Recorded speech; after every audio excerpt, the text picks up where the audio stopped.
I'm just starting to prepare this glaze firing, and I want to show you a few things that you might find helpful. So right there in front of us, I've got the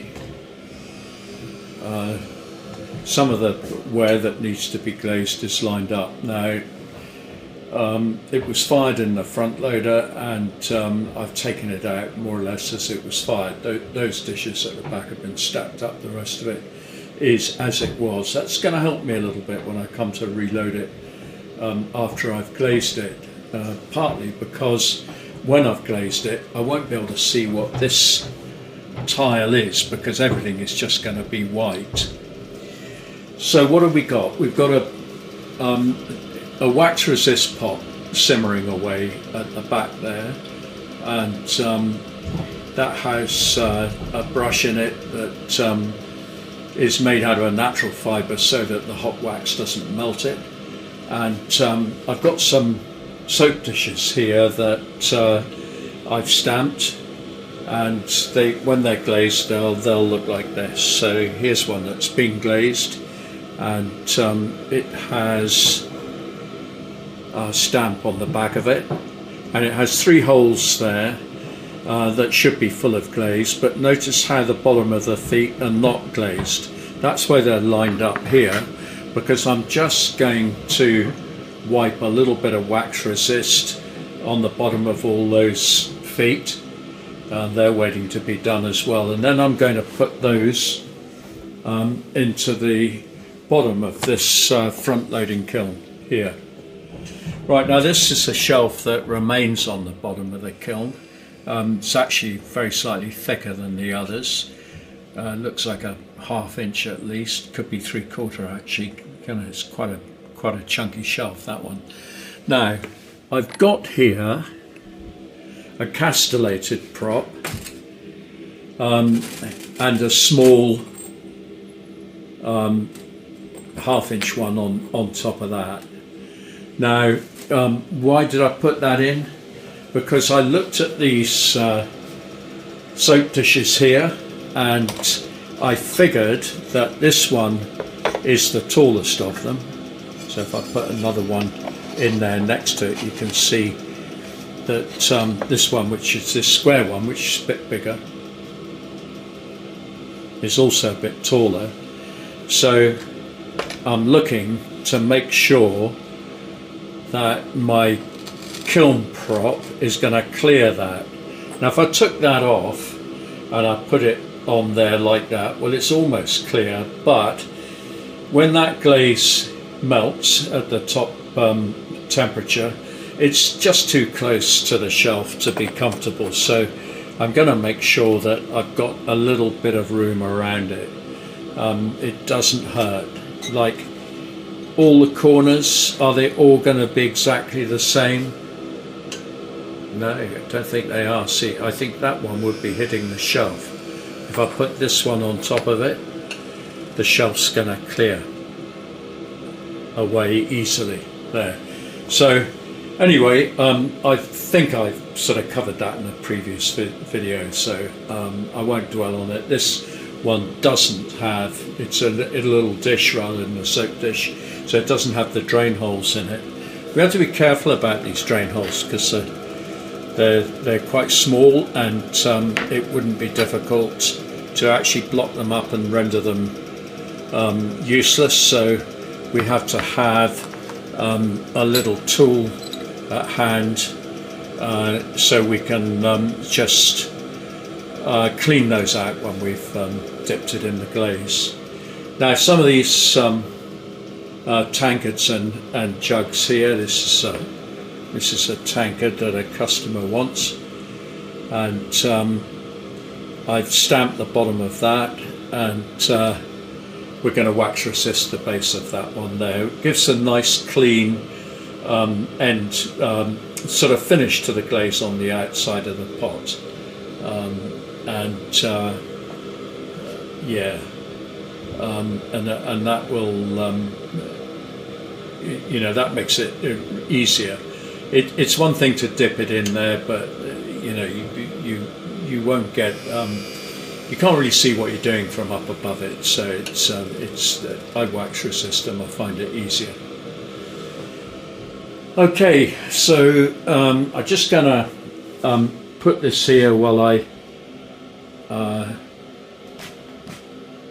just do this one, and I got my brush in the wax there.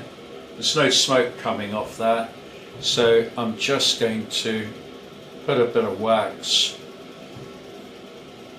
carefully on top like that, put the brush back in, and then let's have a look and see if we can see the bucket of glaze, which we can because it currently has the mixer sitting in it. Okay, so let's move that.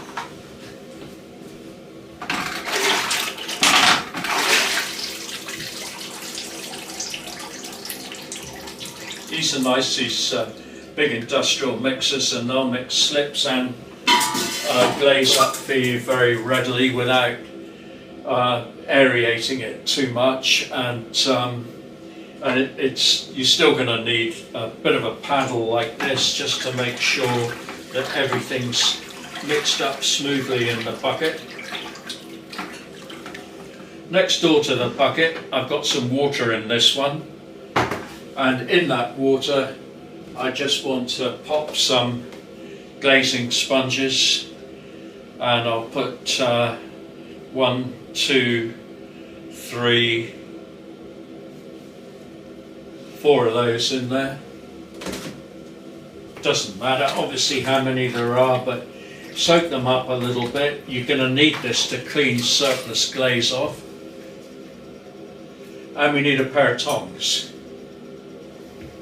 So, and you need a towel as well, so you don't have to keep doing this sort of thing.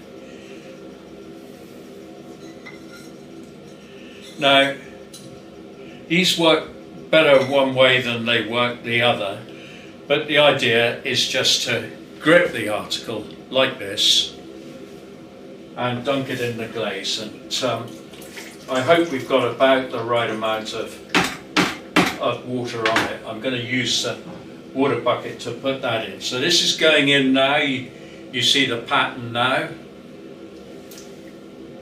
I'm just going to make sure it's thoroughly covered, and I'm going to pull it right out again. Now the length of time that the pot is under the surface is really going to depend on how much water you've got inside that glaze.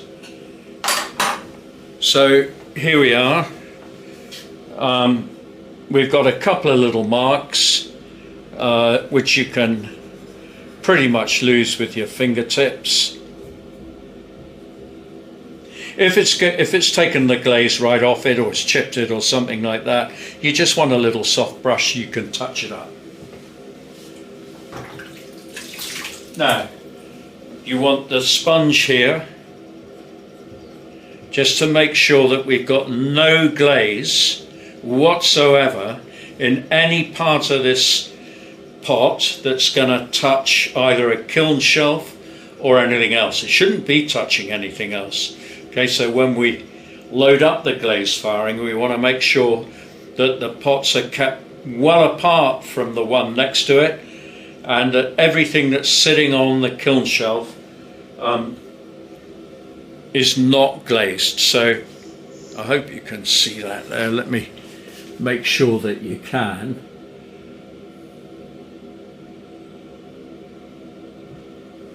Okay, now from experience, this one is not going to run or drip, and I'm going to put that back in the kiln. I'm just going to show you that because I want you to see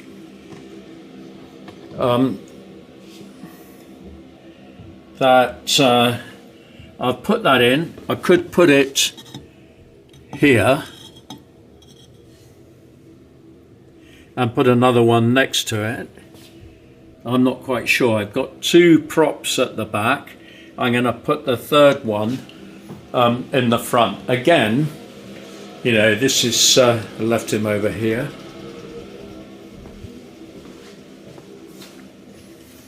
So let me put that one right there. Okay, now when I put the next shelf in, I'm no longer be able to see what's on that shelf, so I'm going to have to load this one before I get on to the next one. Yeah, it's common sense, I know, but I just want to be sure that you can see exactly how we go about doing this. Now, I'm keeping that off the wall at the back and off that prop there. When I put the next shelf in, I'm going to put the next set of props exactly above the ones that are already in there. So I end up with a column of props coming all the way up through the kiln to the top, however far I'm going to go up.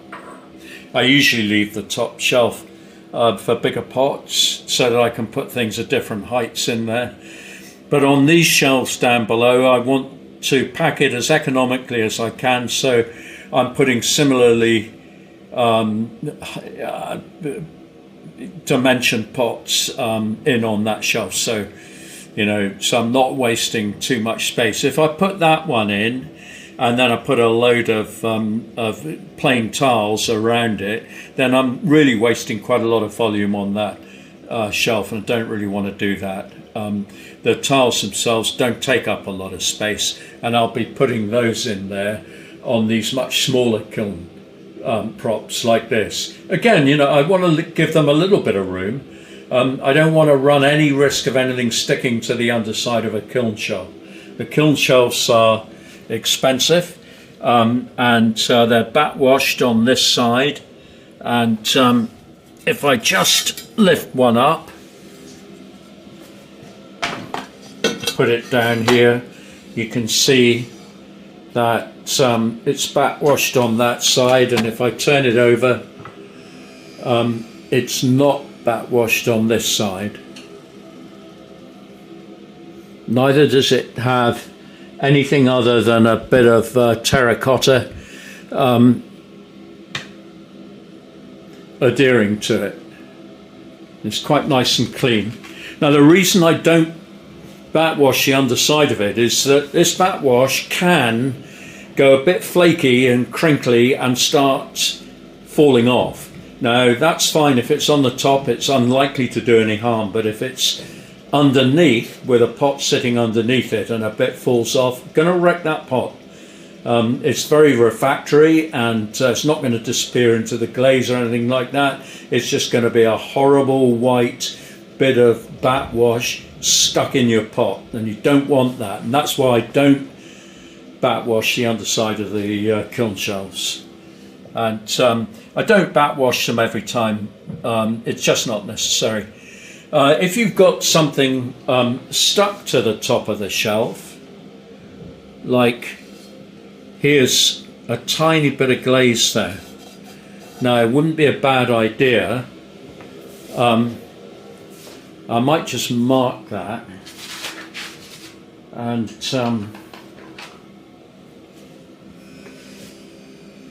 because that doesn't happen very often. Where are we? I'll just mark that. So what should I do with that? Well, I'm going to knock it off gently. If it'll come, I think it will come off because it's very tiny. But I don't want the risk of a pot sitting on that, because that is going to melt, and it's going to stick either where it is or to whatever's placed on top of it, and we don't want that.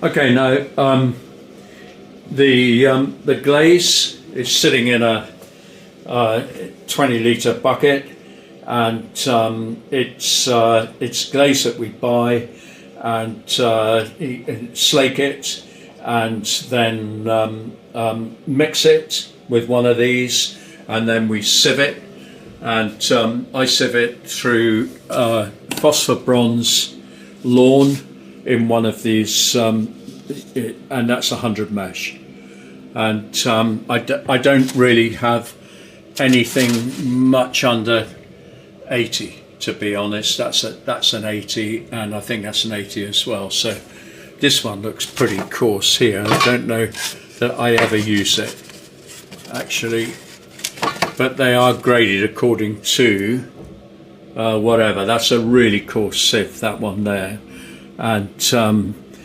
something's been through it, and I'll bet a quid that's wood ash. Doesn't that? It's not actually telling me what measurement it is, but I think that's what it would be. Okay, so we've got a couple of these big planters to do, and we'll be dipping those in the bucket as, you know, rather like this. So it goes in the bucket that way up to halfway, and then I turn it around and do the other side. But I haven't either stamped those or wax resisted the feet yet, so I'm not going to do that just yet. So there we are. We've got this process to go through, and I'll just show you again when we're a bit closer to the top, and otherwise it's just going to be a rather boring and repetitive film. So I'll come back to this in a little while when I got a bit further with it.